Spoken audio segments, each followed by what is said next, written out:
இன்னைக்கு வந்து பாத்தீங்கன்னா ஃப்ரெண்ட்ஸ் இந்த ஃப்ரிட்ஜ் பாக்ஸில் வந்து ஒரு மீனுக்கு வந்து செட்டப் வந்து பண்ண போகிறோங்க. இதில் வந்து ஓடு அது போக வந்து கொஞ்சம் லைவ் பிளான்ட்ஸ்லாம் வந்து போட்டு வந்து ஒரு 1 வீக் முன்னாடியே ரெடி பண்ணி வச்சதுங்க. இது வந்து நல்லா மெச்சூர் ஆயிடுச்சு தண்ணி. ஸோ இதில் வந்து மீன் வந்து விடுறதுக்கு வந்து கொஞ்சம் கரெக்டாக வந்து இருக்குங்க. ஸோ இதில் என்ன மீன் வந்து விட போகிறோம் அப்படின்னா ஃபுல் கோல்டு கப்பி தாங்க வந்து விட போகிறோம். இதில் வந்து ஒரு பேரை வந்து பார்த்தீங்கன்னா ஓடு செட்டப்பில் வந்து போட்டிருந்தேன். அடுத்து இந்த 2 பேரை வந்து இந்த ஃப்ரிட்ஜ் பாக்ஸ் செட்டப்பில் வந்து போடலாம் அப்படின்னு சொல்லிட்டு ஒரு பிளானு. சரி ஓகே, இதை வந்து அப்படியே வந்து மெதுவாக வந்து பிடிச்சி வந்து ஒவ்வொன்றா வந்து விட்டுக்கலாங்க. ஃபுல் கோல்டு கப்பி எனக்கு ரீசெண்ட் டைமில் ரொம்ப பிடிச்சிருந்துச்சிங்க. இது கலர் வந்து எனக்கு ரொம்ப பிடிக்கும். ஸோ அதனால வந்து பார்த்தீங்கன்னா அதை வந்து வாங்கினது. சரி ஓகே, இது செட்டப்புக்கு வந்து அது கரெக்டாக வந்து இருக்குங்க.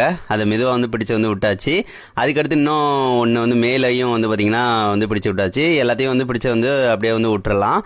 இது வந்து அந்த ஹைடிங் பிளேஸுக்காக ஓடு இந்த மாதிரினா வச்சுருக்கேங்க. இது ஒரு நல்ல செட்டப்பாக இருக்கும்னு எனக்கு தோணுது. இது எப்படி இருக்குது அப்படின்னு சொல்லிட்டு மறக்காமல் கமெண்ட் பண்ணுங்கள் ஃப்ரெண்ட்ஸ். நீங்கள் என்னென்ன மீன்கள்லாம் வளர்க்குறீங்க அப்படின்னு சொல்லிட்டு அதையும் மறக்காமல் கமெண்ட் பண்ணுங்கள்.